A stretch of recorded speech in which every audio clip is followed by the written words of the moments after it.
صل على محمد وآل محمد.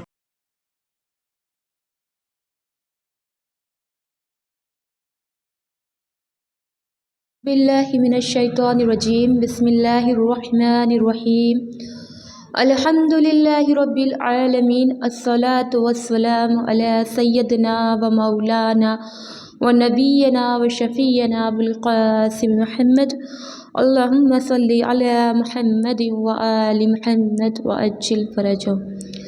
قال اللہ تبارک و تعالی فی القرآن المجید. اعوذ باللہ من الشیطان الرجیم. بسم اللہ الرحمن الرحیم. وجیء یومئذ بجہنم. ناظرین السلام علیکم. جیسے کہ ہمارا جو موضوع ابھی چل رہا ہے وہ ہے پل صراط. تو اگلے ایپیسوڈ میں ہم نے بتایا تھا، یعنی جو اس سے پہلے کا تھا، اس میں ہم لوگ یہ گفتگو کر چکے تھے کہ پل صراط یہ کیا ہوتا ہے اور یہ کیسا ہوگا. آج کی گفتگو ہماری ہے وہ یہ ہے کہ کون کون سے ہمارے اعمال ہیں، کون کون سے ہمارے کام ہیں جو ہم کو انجام دینے چاہیے لیکن ہم نے انجام نہیں دیا، جو وہاں پر ہمارے لیے دشواریوں کا سبب قرار دے گا. تو سب سے پہلے ہم لوگ اخلاقیات پہ بات کرتے ہیں کہ صلہ رحمی.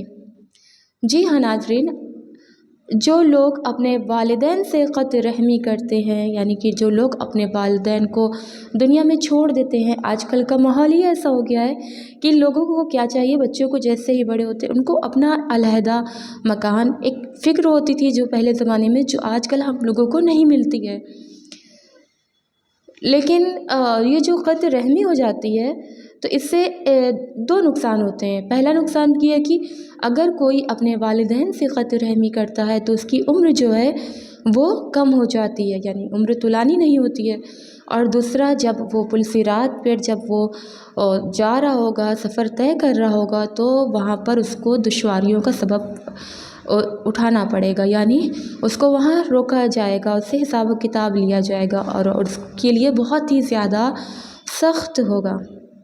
اسی لیے ہمیں اپنے قرابت داروں، رشتہ داروں ان کی عیادت کے لیے جانا چاہیے، اور ہمیں اس دنیا میں اب سب کی جو غلطیاں ہوتی ہیں ان کو ہٹا کر ہمیں ہنسی خوشی سب کے ساتھ زندگی گزر بسر کرنی چاہیے، کیونکہ یہ چند روز کی زندگی ہے. دوسری چیز ہے ولایت علی ابن ابی طالب. اللہم صلی علی محمد و آل محمد وعجل فرجہم. جی ہاں ناظرین، جب انسان پل صراط سے گزر رہے ہوں گے تو ان سے وہاں سوال کیا جائے گا. اگر کسی نے اس دنیا میں علی ولی اللہ کا کلمہ پڑھا ہوگا تو اس کے لیے تو آسانیاں ہی آسانیاں ہیں، لیکن اگر کسی نے ولایت علی کو قبول نہ کیا تو اس کے لیے دشواری ہی دشواریاں ہیں. اس کے ساتھ ہی ناظرین اور بھی بہت سارے عوامل ہیں جو ہے وہ کام آئیں گے، یعنی کہ جیسے کہ نماز ہماری کام آئے گی. لیکن اگر کسی نے یہی نماز کو کیا کرا، سبق قرار دیا، یعنی ہمارے چھٹے امام جعفر صادق علیہ السلام ارشاد فرماتے ہیں کہ اگر کسی نے نماز کو سبق قرار دیا تو ہم اس کی شفاعت نہیں کریں گے.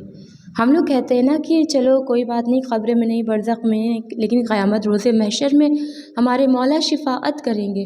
لیکن اس حدیث میں مولا خود فرما رہے ہیں کہ جس نے اگر نماز کو ہلکا سمجھا، یعنی کہ ہم لوگ ٹالتے جاتے ہیں، وقت گزرتا جاتا ہے، ہمارے سارے کام ہو جاتے ہیں لیکن ہماری نماز نہیں ہو پاتی ہے، تو اس کی شفاعت کیا ہے؟ اس کی شفاعت ناممکن ہے. جی ہاں ناظرین، ہمیں خاص توجہ اپنی نماز پر دینی چاہیے، کیونکہ یہ فروع دین میں سے ہے، اور یہ نماز اگر قبول ہے، کہتے ہیں کہ سارے اعمال قبول ہیں. اگر نماز نہیں قبول تو ہمارے کوئی ابھی اعمال قبول نہیں کیے جائیں گے.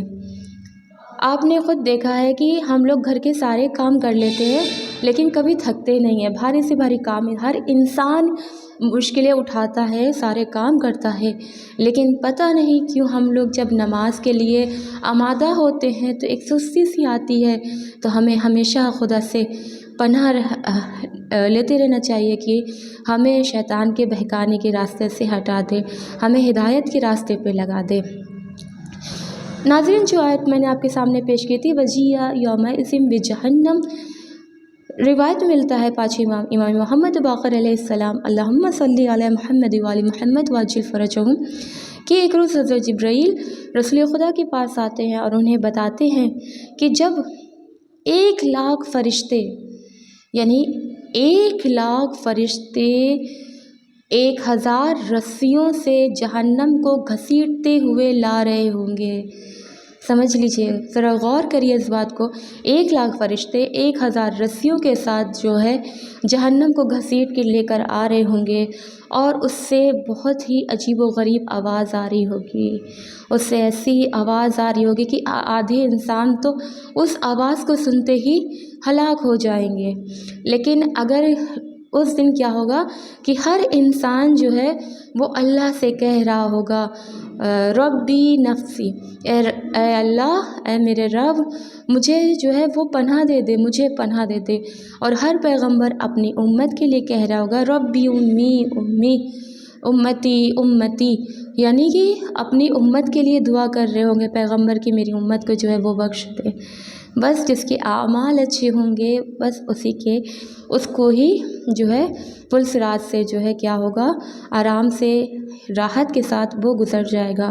ورنہ جتنے بھی انسان ہیں جنہوں نے دنیا کو جو اللہ کے بتائی ہوئی جو باتیں تھیں اس میں عمل نہیں کیا، وہ کیا ہوں گے، وہ پھسل کر اسی جہنم کی آگ میں گر جائیں گے. ناظرین، ہماری نماز کی بات ہو گئی ہے، اور بھی عوامل ہیں جو اگر ہم نے دنیا میں نہیں کیے ہیں تو ہمارے لیے دشواریوں کا سبب بن سکتے ہیں، جیسا کہ زکوٰۃ یا خمس وغیرہ.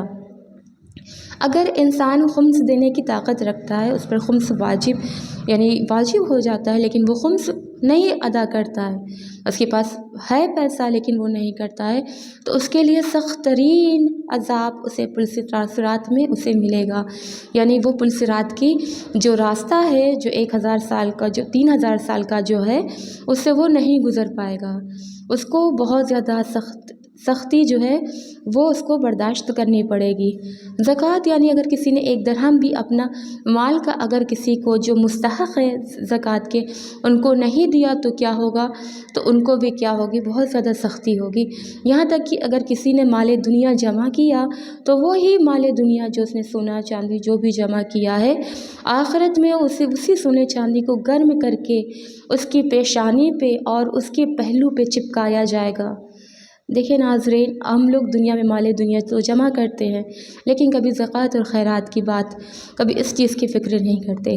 لیکن وہی دولت جو ہم نے جمع کیا ہے وہی ہمارے عذاب بن کر ہمارے سامنے آئے گا. اس کے بعد جو سب سے بڑی چیز ہے جس کو اللہ نے واجب قرار دیا، حج. اگر کوئی حج کرنے کی طاقت رکھتا ہے، یعنی کہ اس کے پاس سارے اسباب موجود ہیں کہ وہ حج کر سکتا ہے، لیکن وہ حج کیا ہے، اس نے حج نہیں کیا، تو روایت ملتا ہے کہ کوئی جس پر حج واجب ہے، حج کرنے کے وہ اسباب رکھتا تھا لیکن اس نے حج نہیں کیا، تو یعنی اس کی موت ایک کافر کی موت ہے، اس کی موت ایک نصرانی کی موت ہے. اس کے بعد آتا ہے اگر کسی نے حج نہیں کیا تو اسے بھی پل صراط کے راستے پہ کیا ہوگا، روک لیا جائے گا. اس کے بعد آتا ہے طہارت. طہارت میں حضرت ابن عباس سے روایت ہے کہ وہ بیان فرماتے ہیں کہ طہارت کی 3 قسمیں ہیں. پہلی وضو، غسل، تیمم. اکثریت لوگ جو غسل جنابت ہوتا ہے اس پر کیا ہوتے ہیں، اس پر جو ہے وہ یعنی کہ دیری کرتے ہیں، سستی کرتے ہیں. تو اگر کوئی شخص ایسا کرتا ہے تو پل صراط کے راستے پر اسے بہت زیادہ سختی کا سامنا کرنا پڑے گا. اور بھی جو خواتین ہیں جو دوسرے جو غسل ان پر جو واجب ہوتے ہیں، ہمیں غسل جلدی سے کرنا چاہیے، اس میں دیری نہیں کرنا چاہیے. اب جو ہے پل صراط میں بہت ساری ایسے بھی عوامل ہیں جو آسانیوں کا سبب بنتے ہیں، یعنی کہ جو مستحب کام ہے لیکن وہ کیا کرتے ہیں، پل صراط جو ایک پل ہے اس میں بہت زیادہ راحت کا سبب بنتے ہیں. جیسے کہ پہلی رجب کی جو نماز ہے، یعنی بعد از مغرب کے جو اعمال ہیں 20 رکعت، اگر کوئی شخص پہلی رجب بعد از مغرب وہ اعمال کو انجام دیتا ہے تو پل صراط میں جب وہ جائے گا تو اسے آسانی کے ساتھ وہ وہاں سے گزر جائے گا، جیسے بجلی ایک چمکتی ہے.